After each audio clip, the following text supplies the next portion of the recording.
swollen legs are painful and very frustrating that a lot of us are experiencing because your legs don't look symmetrical. It is also difficult for you to move or walk because of that swelling. It's not easy to move your feet and ankles, and thereby also making your legs feel very heavy. But did you know that simply by improving your circulation and flow, you can say goodbye to that discomfort? So in this video, we are going to dive into the world of blood flow and circulation and explore a few things that you can change and do in order to reduce the swelling of your legs and make your life more comfortable. May adlaw na tong tanan. I'm Nathan, I'm your occupational therapist, and my goal is to help you be more consistent with your therapy at home. When we think about swollen legs, it is so easy to just blame it to being overweight or just getting old or being inactive. But poor circulation is one of the biggest culprits because it prevents your lymph and your blood from circulating throughout your body, thereby causing it to just stay in your legs and feet, making your legs and feet swollen. Prolonged settings such as when you are working in an office or long commutes, or if you are retired, then you are sitting more often than standing or being active, can cause your blood to stagnate, leading to swelling. And for a lot of people, it could also be because of a medical condition such as a heart failure, kidney failure, or lymphedema. But for whatever reason, finding a solution in reducing the swelling of your legs, it is a matter of urgency. So if you are ready, just follow along with me. Now I know that you are anxious to know the techniques and strategy that you can do at home to reduce the swelling of your legs, but you need proof, right? So try to measure the biggest part of your calf and the smallest part of your ankle first. And if you don't have any way to do that, you can also just try to weigh. So go use a weighing scale, take note of your measurements, and compare these measurements before and doing the exercises. Maybe after 3 days of being consistent of doing these exercises. All right, so the first thing that you need to improve on if you have swelling of your legs would be your ankle mobility. You need to be able to move your ankle in order to do the next exercise. All right, so try to mobilize your ankle. If you cannot do this really good, try to just ask somebody to try to stretch your ankles if it's really difficult for you to do that. Or you can also just stand up with one foot forward and one foot back and try to bend your knee from the front so it will stretch the front and the back ankle safely. All right, and then stand back up like that and then lean forward again, bending from the knee. All right, so after doing that, you need to do the most important, my number one technique, which is the calf pump. So to do the calf pump, you're just going to do tiptoes, sitting down. It is very important to just be sitting down when you do this. So it's easy to do wherever you are. Doing the calf pump or just the tiptoes, you can call this the tiptoes, will not get you tired or sore even if you are sitting down. Now, if you're standing up, that's a different story because it will engage a different part of your leg, which is your gastrocnemius. So doing the sitting down will activate your soleus muscle. All right, so do a few of these. Now, aside from doing exercises, you can also do some lifestyle changes. Say, for example, you are eating a lot of salt, you are consuming canned food or preserved meat like ham, bacon, or sausage, or even frozen dinners. They're loaded with sodium. Try to lower down your sodium consumption. Some causes of swelling is like hormonal imbalance or some even medication. So talk to your doctor about why your legs are swollen. But while talking to your doctor, just remember that you can still do some ankle pumps at home. Also, while you are thinking about talking to your doctor, ask for a compression garment. This is not a compression garment. This is just a long pair of socks. So as for a prescription for compression garments, it needs to be fitted to for your type of body and what type of swelling you have. All right, so remember those. So after doing this for a few minutes, which you will not even get tired, do the marching in place. So doing the marching in place will activate the lymph nodes in your groin. All right, you can also massage it first right there, just at the fold between your leg and your torso. So massage that area for about 15 seconds to a minute. All right, just a gentle massage there.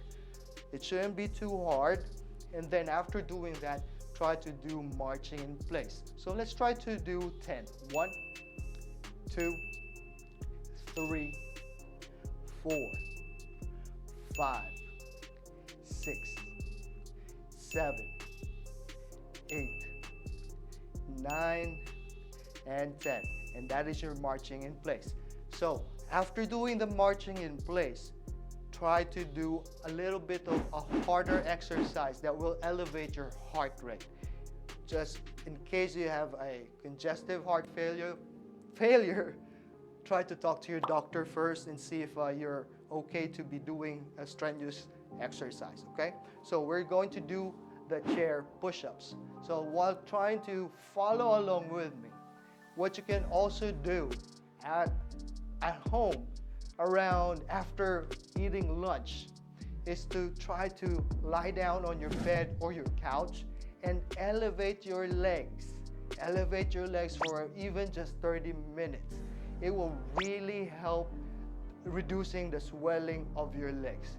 All right, so let's do about 5 more of these chair push-ups. 1, 2, 3, 4, and 5.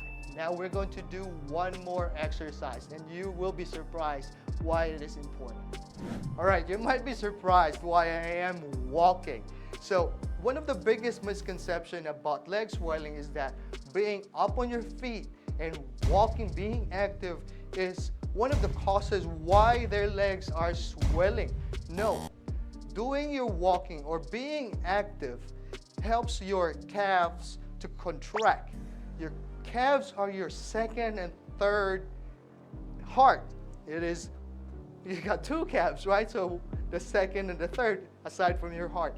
It helps with the circulation when you are walking. So when you're wearing your compression garments, plus you are walking, you're helping your legs to pump those fluids back up to your heart or to circulate back. And eventually, some of those fluids will go into your bladder, and you need to get rid of that by urinating. So walking is one of the best exercise in order for you to have your swelling to go away. So just an experiment. Imagine if you're not walking, or try to not walk. Just sit down, lie down on your bed, and then don't be active. For one day, you will see your legs will be more swollen than when you are walking, when you are more active. Trust me on that. Just do that experiment if you don't believe me. But walking is one of the best exercise that you can do in order to reduce the swelling of your legs. And that is why you will commonly see swelling among older adults, because they're less active. They're already retired. So they're not working, they're not going out anymore as much, going to work as much. So their legs are swollen because they're just being inactive. So try to walk in your house or around your house, or go to the park or the grocery store. But if you don't have any opportunity to do that, just find your hallway and walk a few times. Or if you want to have the link for this walking pad, I'll leave it down below in the comment section. So walking pad, I started to have a walking pad because it is now very cold. I cannot get out as much and do my walking. So I bought a walking pad. So this is one of the most important purchases that I had for Thanksgiving or Christmas. All right, now, before I go, we're going to do the attendance check just to make sure that you're paying attention and following along with me. So type down below in the comment section the word pump. Again, the word is pump.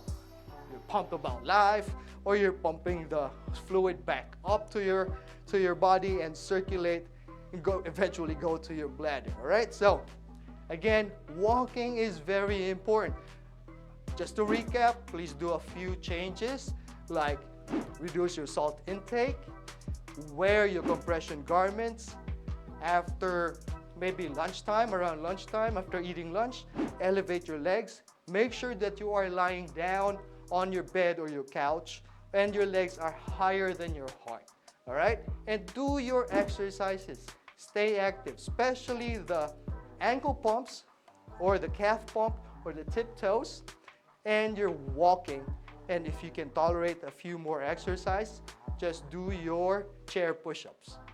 All right, so that's it. So after doing these exercises for a few days, compare the results of your weight. Compare your weight before and after doing maybe 3 days of these exercises and techniques, and even the measurement of the biggest part of your calf and the smallest part of your ankle. Now, if you find this video helpful, my only request as a tuition for these free videos is sharing this to your social media accounts, or if you know somebody who will greatly benefit from this video or any of the videos from my channel.